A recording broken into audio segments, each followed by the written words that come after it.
we're now in this terrible situation that those of us who know what's going on have no mechanism by which to reach the people.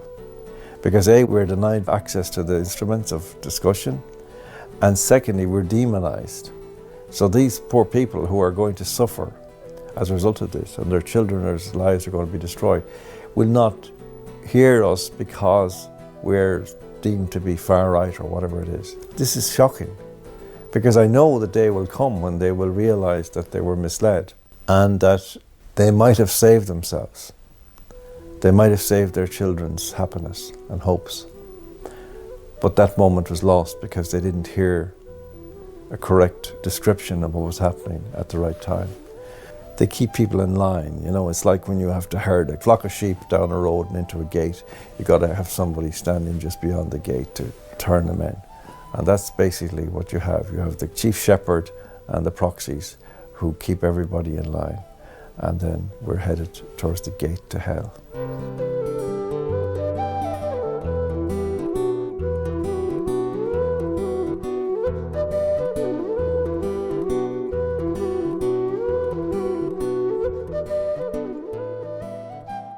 But in his 20s, this young man wants to talk to us about an idea he has on the soapbox that he wants to put to the people of Ireland, and he is firmly convinced that he is right about this idea. Now, it sounds heavy, but it's not. Stay with us now. Stay with us. It's about the national debt. He reckons that you should skip it, repudiate it, renege on it, welch on it, refuse to pay it. That's the end of it. You welcome, please, John Waters.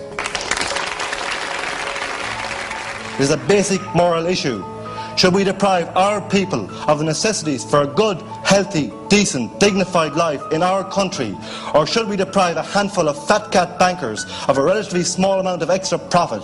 It really is as simple as that.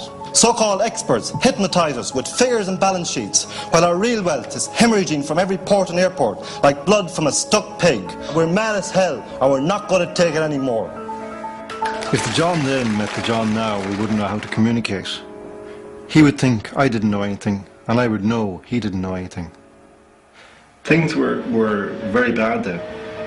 It's very hard to imagine what it was like then if you weren't there, and how close it was to, you know, Gabriel used to say, banjaxed. We were banjaxed. We really were. Remarkable, really. 20 years from banjaxed to bonanza. Nobody predicted that it would go from that to what it is now. So you feel a bit silly in retrospect. I feel silly looking at myself saying that, knowing what I know now. But at the time, that was the way it was. That was the fear, that those words, you know, poverty, hunger, immigration, famine, they were real. They were real ideas, and they were real dangers.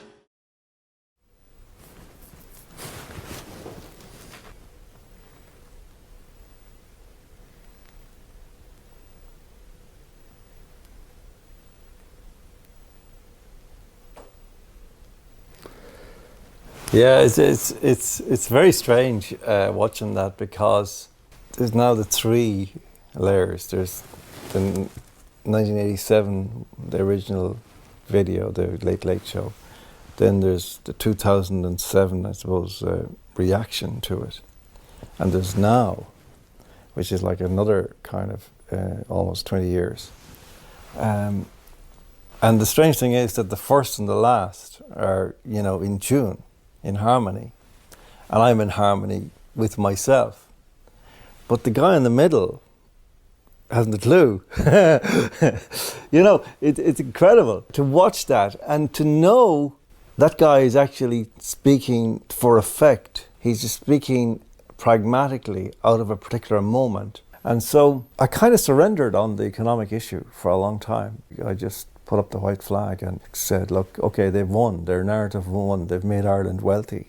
Their all-Ireland victorious narrative was on their mantelpiece and not on mine. I now know that's complete nonsense. Ireland was never wealthy. It's not wealthy.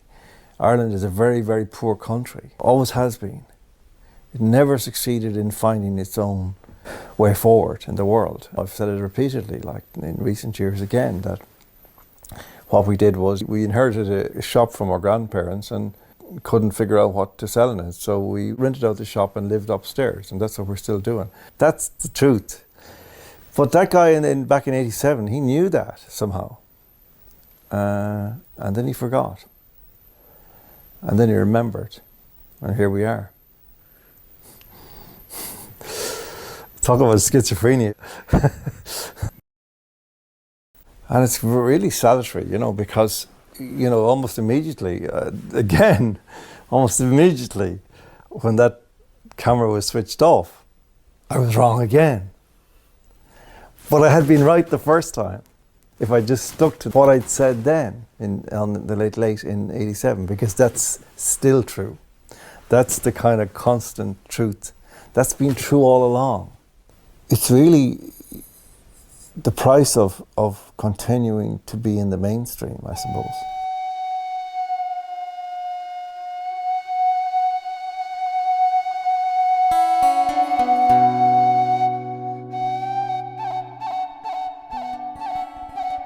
That's one of the things in the discourse that has appeared in recent years, that it seems every nation on earth has the right to exist, except the Irish. Like, how is that not racist? You know, we have to invite the world here and celebrate them and allow them to extinguish our culture, or actually stand down our culture because they are here, because we don't want to offend them. Well, no, these things need to be addressed and we need to discuss them. And that's kind of, I think, the mission we have now as we go forward, to maintain our discussion in as much in public as we can about these important things.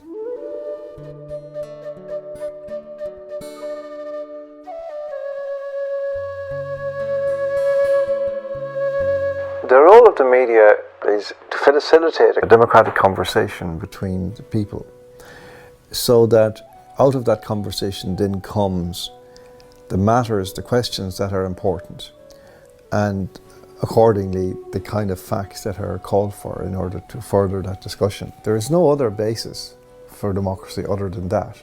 One of the functions of the journalist was to go out and speak to the expert, to try to get what they were saying into language that was comprehensible to you and therefore could be transmitted to a wider and equally ignorant public in general.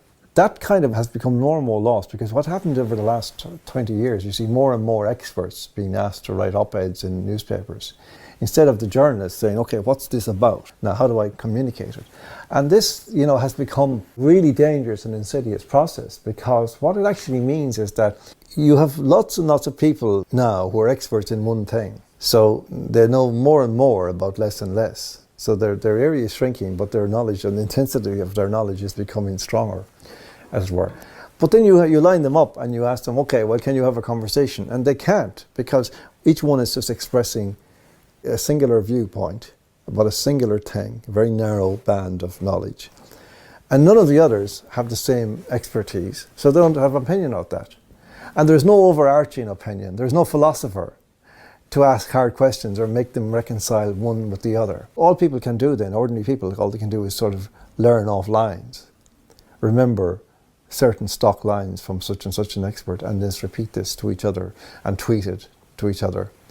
With the result that it's a babble of scientism, of quasi-science, of pseudoscience, and has no overarching philosophical governing logic or questioning. And that's because of the rank corruption of the media. I think the media was already winding up anyway. In a certain sense, what's happened here is we're in kind of time added on for the media. And that coming to an end had different elements in it. Like, one was to change the business model of media, whereby news organizations were no longer so able to seal off their product so that they could continue to monetize it as they had in the time of exclusively print or broadcast. So now you had the internet, which was able to pirate a lot of the material once it was out there. For many years, the internet has been a jungle. The other interesting thing that was, I think, undoubtedly the case was that the notion of a singular narrative had long since begun to wane. Like, I'll give you an example. I mean, when I was starting out in journalism, you could go on the Late Late Show on a Saturday night. For about a month afterwards, everybody in Ireland would have seen you and they would want to talk to you or whatever. or not, or want to shout at you, or whatever it was. You had been engaged in a discussion that was virtually quasi-national in a way that's now impossible to imagine.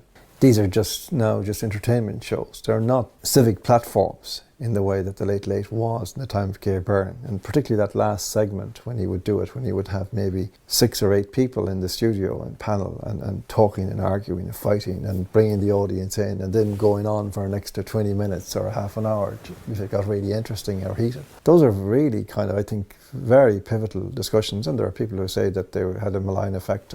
I don't get into that. That is the way democracy should work. And that's now gone. The idea of the singular consciousness in media terms was on the point of dying out. Now, interestingly, the COVID episode brought it back, at least briefly, where there was suddenly like a singular kind of topic, kind of a unanimity and a consensus and a complete non-stop message emanating for weeks and months on end. And I think that betrays really the future, because I think the nature of the fourth estate was about to change anyway, and is about to change if we have a future at all. All these people are anti-journalists now. They're not journalists at all. And we need to become aware of that and to understand the implications of that before we can understand how this trick was affected. And then perhaps we can think of ways of reversing the effects. What it is media that have ceased to provide the means of the national democratic conversation are still pretending that that's what they're doing. So the analogy I've used is a lot like of a walled town in which the gates are all locked and the walls are very high and it's inaccessible, but the marauding enemies of the people in the town are all around in the undergrowth in the forests nearby or whatever. When the elders of the town look out their windows as it grows dusk, they make sure that the sentries are still up along the watchtowers, and they see the figures there and they say, it's okay, we can sleep now, our women can sleep, our children are safe. What the media have done then, they are the sentries, but what they have done is that they have replaced themselves with straw men. And the straw men sit there and seem to be doing the same job as the sentries would have done. But now the town is defenseless, because the sentries have gone off to the disco in the local city or whatever, and left the town exposed and the people in the greatest peril. All these journalists are all of the same mindset. They've been trained in a particular ideological view of the world, and they're all of the view that anything that doesn't accord with that is, in some sense, wicked. They're promoting their positive ideological models, which are necessary to overcome the darkness of the past and so on. They continue to do this, even though the darkness gets darker, and they're responsible now for the darkness. They are in charge, they are in power. Their people that they have championed are in power. Although they actually, interestingly, don't ever admit to being in power. They always behave as though they are the beleaguered opposition, fighting to save, humanity from the threat of right-wing, fascist and, blah, blah, utopias and so on. They're talking about the far right, when they know there is no far right in Ireland. They know it. They know it. Like, clearly they know it. It's a joke. But they're prepared to purvey the joke because they're told to do it. That's their meal ticket. And they just wink at each other and smirk. They feel, I suppose, that they're putting one over on their enemies. But ultimately, they're putting one over on themselves, because it's only a matter of time as to when we arrive at critical mass, there are enough people to say enough already. The issue then is, will they have managed to lock the doors before that moment arrives? Will they have managed to actually imprison us all in their new paradigm? They are on the wrong side of history, clearly. They're taking the side of the most powerful, the richest forces on the planet against the ordinary people. Because if there is an accurate, truthful history, they will be regarded as an utter disgrace. The model that we see now, which is this diffused model, this variegated model of bloggers and vloggers and Telegram and YouTube and BitChute and Substack and articles and Twitter and all this stuff, which seems to be completely chaotic and random, is actually the fourth estate now.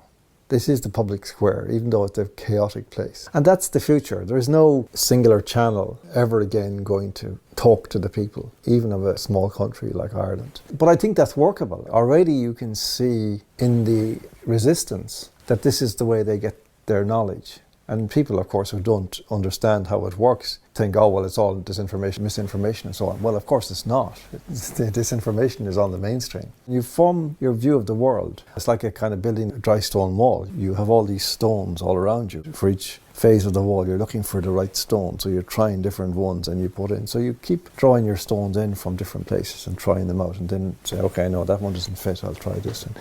And gradually the wall builds, and that's how I think this new chaotic system of media will work for people. It'll be very, very different to what we're used to.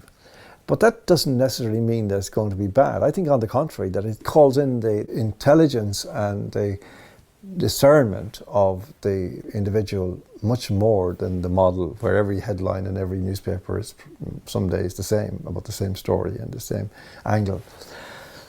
And every news bulletin on every channel is the same as well. All of this accumulates and you begin to check and cross-reference things with different voices. And this is how you form your sense. And I can tell you that it's a much more reliable mode of self-education than pursuing the mainstream media. There's no future other than we begin to examine what it takes to make what you might call citizen journalism the centerpiece of the new fourth estate. And that's obviously a task for people who are not themselves journalists. This is a task for, I don't know, maybe artists, writers. But we need to find people who can actually take responsibility for this and see how it might be made possible. Media is really, it's over.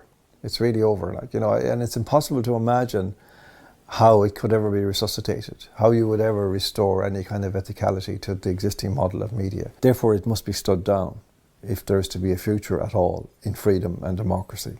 All of the journalists now practicing should be banned from ever writing or speaking in public again. That's a given. We need to install real journalists again. This is unprecedented. I can't imagine then Monday morning what it would be like. Who would do it and how would they do it? Where would they start looking? How would they start building? But that has to be done because there's no way that these people can ever be trusted again. But I'm not sure how that will come about. All I do know is that, human societies have reorganized themselves before to recreate freedom in their midst. And these things have been dealt with. It is important that severe penalties be handed out to people who have done these things. Not for any vindictive reason, but because the signal has to be sent out there that you can't get away with this. That human society will not allow you to destroy it in this way. This can never be repeated. That those who have done these things can never, ever again be treated as normal people in our societies. They are to be regarded as criminals until they die and afterwards. Most people, pretty much everybody, trust the world because they have to. They trust the signs and the news bulletins and the headlines and the journalists. And I have to say, I think that in a general kind of way, that was valid approximately until about a few years ago. For me, it only became unbearably impossible in 2020. It just became so clear that this was completely bogus. They just went too far. For me, people I worked with are still out there and they clearly are in the business of constructing pseudo-reality now. And they're clearly in the business of lying to people and of denying they're lying, which is another layer of lying. This is like misleading people to such an extent that is now actually for a lot of people has proved fatal. It really has. People have died because of it. It's not a small thing. It's not the normal kind of thing that you might associate with bad journalism. There's serious consequences from this. This is criminality of a kind that is so pronounced and so real that it's just about the worst thing that ever happened in lots of ways. Fundamentally, we're living in a pseudo-reality, and journalism has been a central part of that. They have to go, and their buildings have to be demolished symbolically by bulldozers in front of an audience for this lesson to be underlined sufficiently.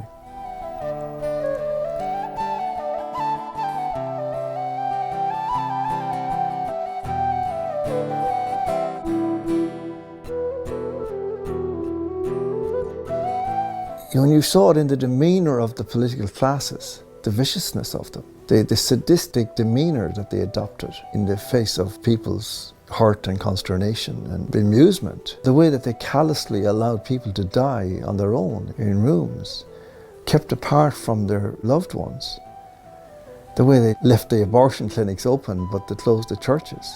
All this stuff, it was just like, in your face, buddy, suck it up.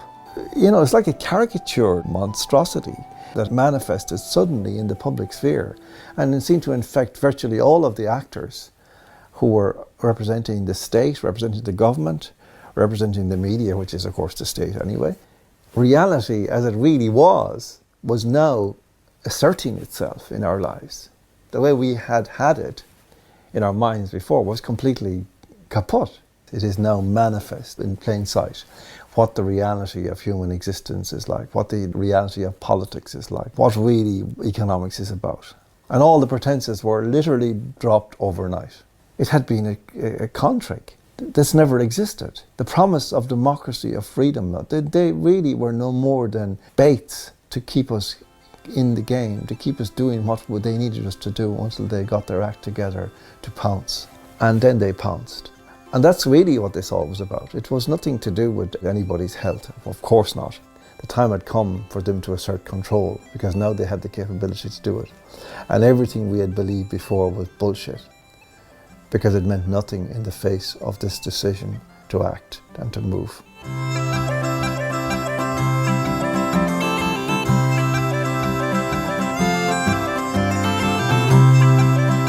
This is a battle between good and evil.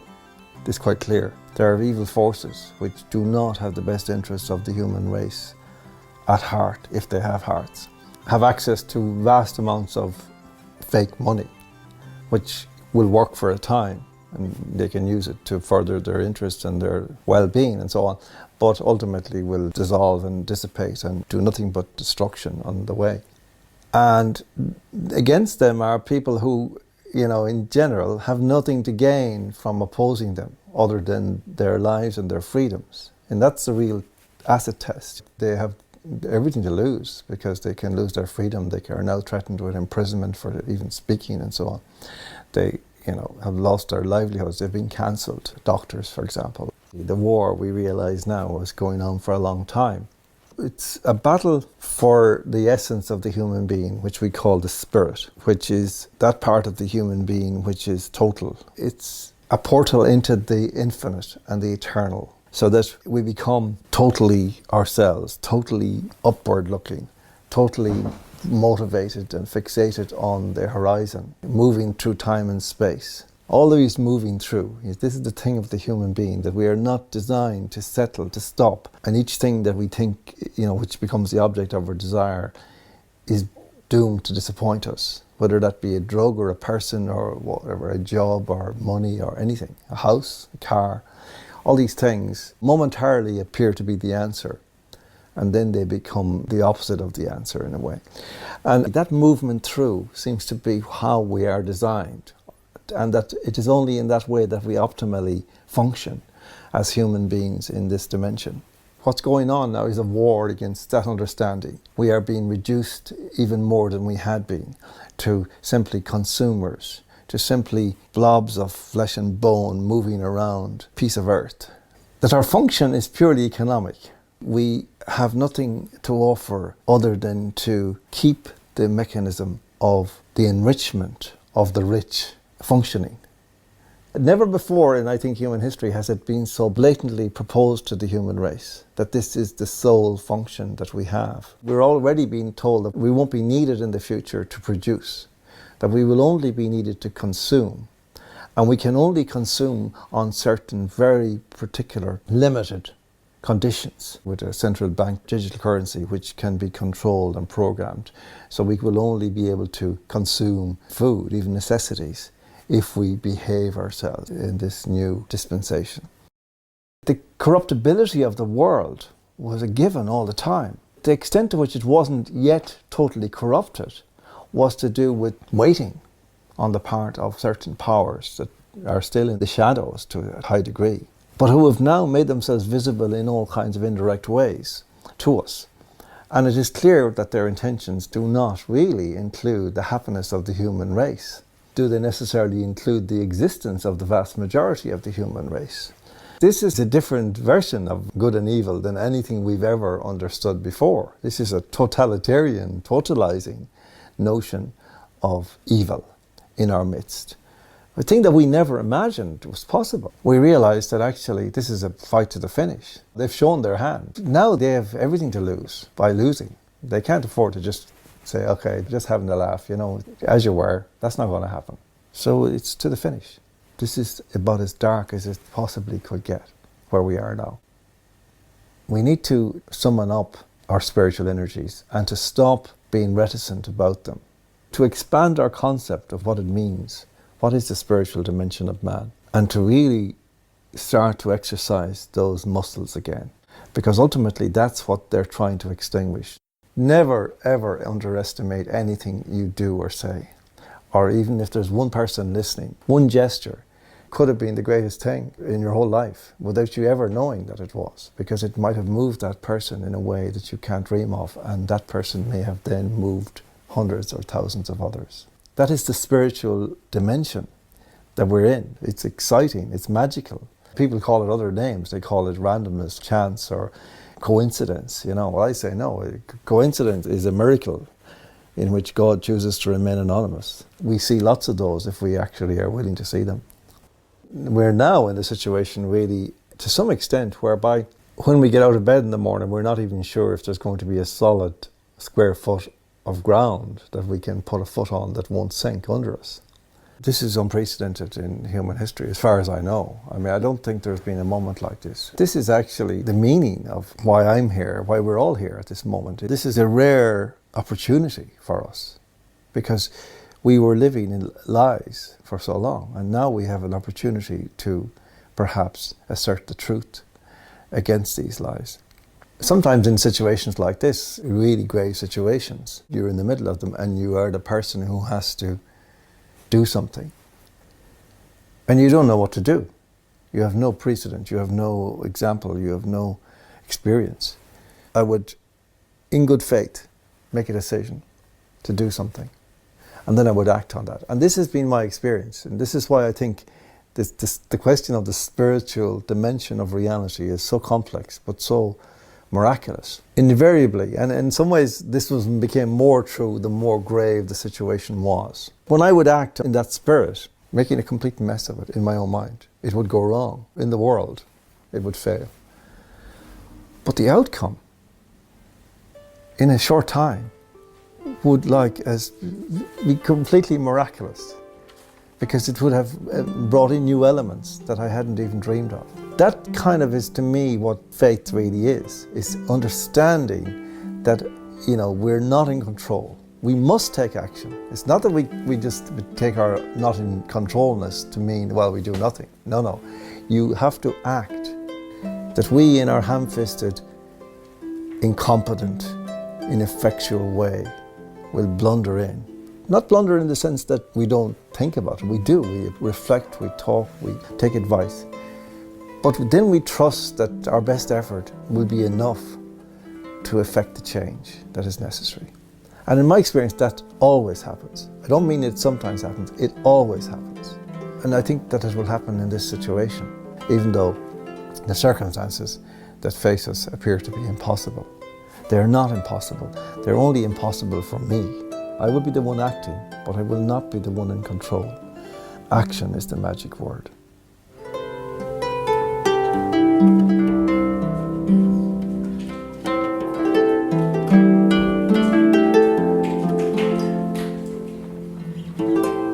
Media started to argue against freedom of speech. Could this have been baked into the cake from the beginning? How did this happen so quickly? How did it happen overnight? I mean, it seemed to happen overnight. One day we woke up and the media were telling us that freedom wasn't any longer important. Like, they call themselves liberals. Liberal comes from liberty. But suddenly you said, no, liberty is not important. Those who are talking about liberty are far-right fanatics. We must protect the common good, which we define as however we please to define it.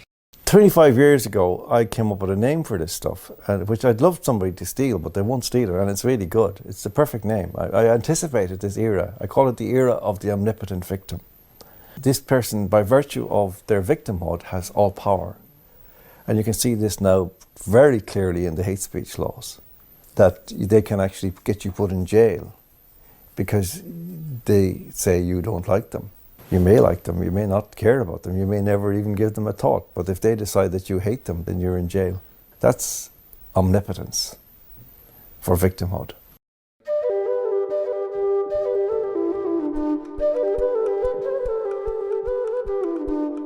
It's always this strange paradox about leftism, that its client base was always working class people, but its kind of hierarchies were almost always middle class people who, you know, were kind of looking down at these, and that made inevitable what happened, because, you know, at a certain point the left tired of its old base, the blue collar workers as the Americans call them, and decided we're going to bring in a kind of permanent base, and this is the culture Marxist idea. And what they did was basically they brought in a kind of coalition of victimologies who could become the client base of leftism, which could be nurtured and which could be imported from one country into another if you needed a particular booster of clients. They then took on these victimologies and created this sense that they were the custodians of these people, even though they weren't these people.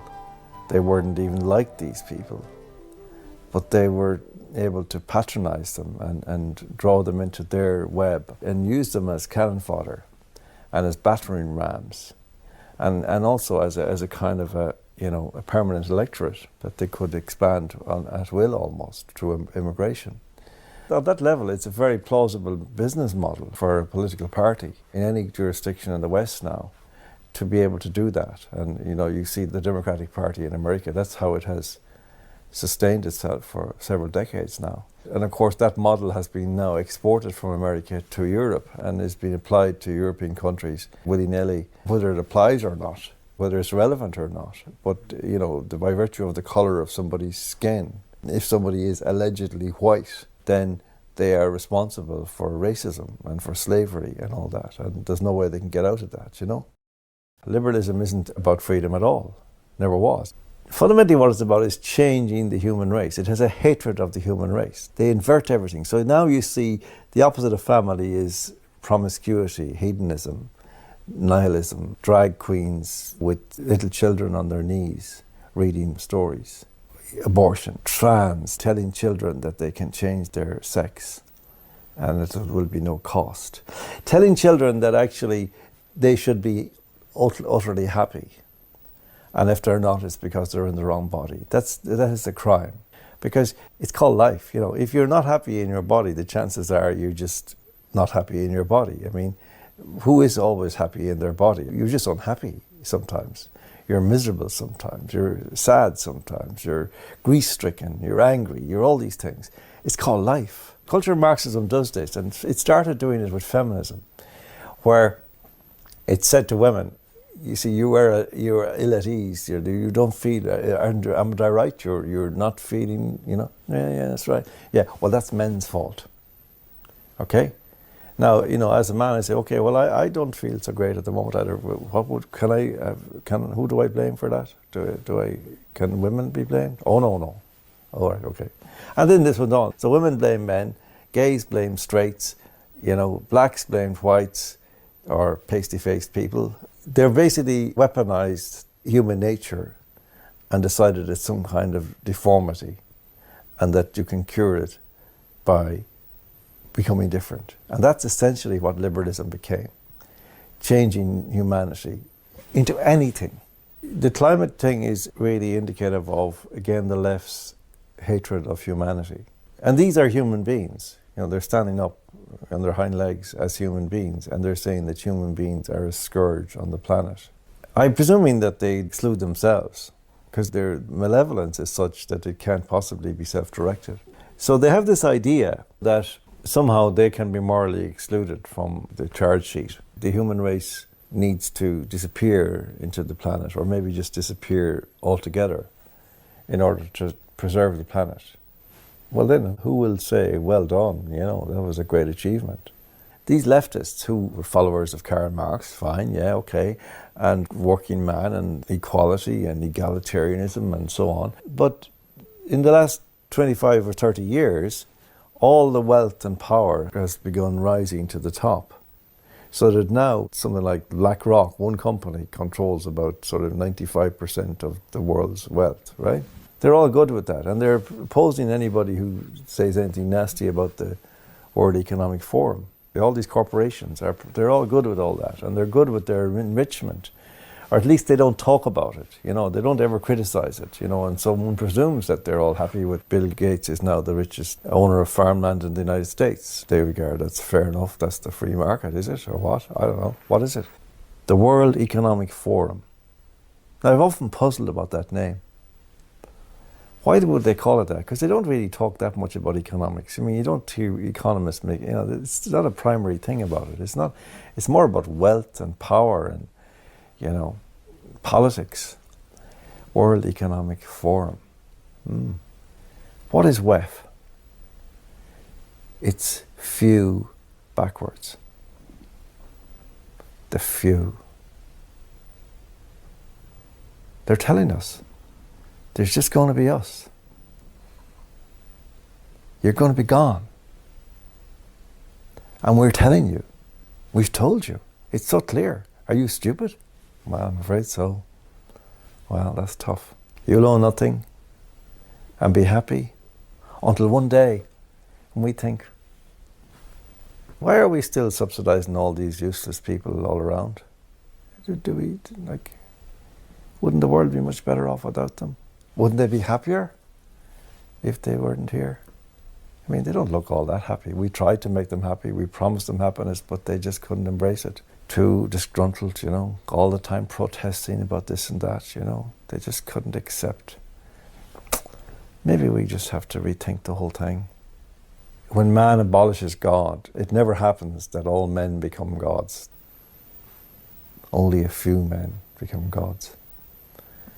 But that's who they are. They want to become gods. And they want us to go to hell. And they're going to build that hell for us just in case the real one doesn't exist.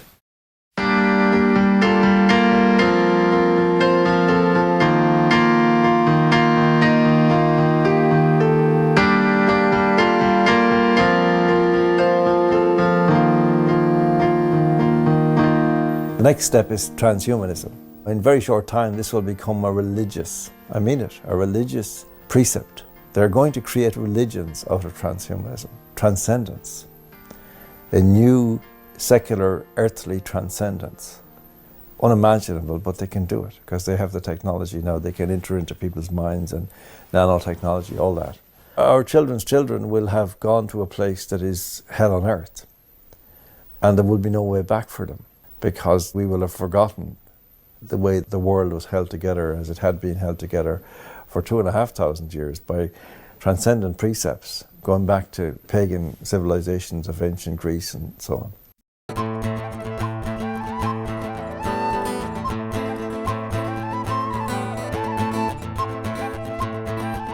You can feel the sense of passion and grief and renewal in the air. For all our lives, we have ignored this or we have derided this. Only now that it is almost becoming extinct, it is in mortal danger, do we realize and recognize how important this has been to us. And people are deeply moved by it, you know, old songs and things like that. It's, you know, it's quite overcoming really when you encounter that. But it is happening and it is growing really, really fast. We are here because we love this country and we love every grain of sand, every drop of rainwater, every blade of grass of this land. It's very salutary, you know, in context of that video of me reviewing myself in '87. You know, it's very important that we don't allow that to happen, where you kind of revise your perception of reality in the middle, just before it changes again. I wasn't wrong, you know, and you know, if I'd had the courage, that taught me that something, you know, don't, for God's sake, don't give in, because the revolution might be tomorrow morning and you're going to be left out of it then because you've just surrendered. I would say overall I'm an optimistic, but there are days, I have very dark days when I see what is happening to our beautiful country. I can just see that these guys have zero love for it. I mean, it's incomprehensible to me. We have a gargantuan task to keep going, but that's all we need to do. We don't need to have a plan, because you can't plan this. We had no way of knowing how this was going to go. We have to stay the course, always go back. Don't think the battle is over. You know, don't think your trial is ended. Your trial is never ended. And that's the hard thing, you know, to accept. Because, you know, we all have plans for our lives, you know, particularly as we go older and we're into the final furlong, we kind of think, oh, you know, now I'm going to chill out for a while, you know. But look, I'll have centuries for chilling out when I'm 6 foot under.